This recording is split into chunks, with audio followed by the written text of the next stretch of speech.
ಶ್ರಾವಣ ಸೋಮವಾರ ನಿಮ್ಗೆ ಹೇಳಿದ್ದೆ, ಯೋಗ ನಿದ್ರೆಯಲ್ಲಿ ವಿಷ್ಣು ಇರೋದರಿಂದ ಶಿವನಿಗೆ ತುಂಬ ಕೆಲಸ ಭೂಮಿ ಮೇಲೆ ಬಂದು ಎಲ್ಲವನ್ನೂ ಕೆಲಸ ಅವನು ಇಟ್ಕೊಳ್ತಾನೆ. ಸೋಮವಾರ ನಾವು ಶಿವನ ಪೂಜೆ ಮಾಡಬೇಕು. ಇವತ್ತು ಶ್ರಾವಣ ಶುಕ್ರವಾರ. ಶಿವ ಬಂದಮೇಲೆ ಅವನಿಗೆ ಸಮಾಧಾನ ಆಗಲಿಲ್ಲ. ಇವತ್ತಿನ ದಿನ ಪಾರ್ವತಿನ ಕರ್ಕೊಂಡು ಬರೋ ದಿನ. ಇವತ್ತು ಪಾರ್ವತಿ ಭೂಮಿಗೆ ಬಂದಿದ್ದಾಳೆ. ಶಿವ ಪಾರ್ವತಿಯವರಿಬ್ಬರೂ ಇದ್ದಾರೆ.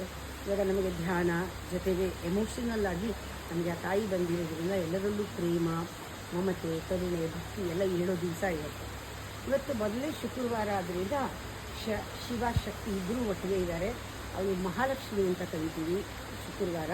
ಇವತ್ತಿನ ಅವಳು ಮಹಾಲಕ್ಷ್ಮಿ ಎಲ್ಲ ಶಕ್ತಿ ಪೀಠದಲ್ಲೂ ಬಂದು ಸೇರಿಕೊಳ್ತಾಳೆ.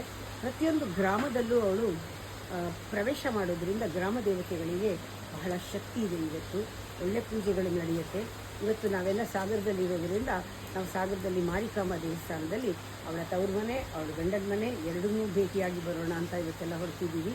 ನಿಮ್ಮನ್ನು ಜೊತೆ ಕರ್ಕೊಂಡು ಹೋಗ್ತೀವಿ. ಎಲ್ರಿಗೂ ಅವಳ ಆಶೀರ್ವಾದ ಸಿಗಲಿ.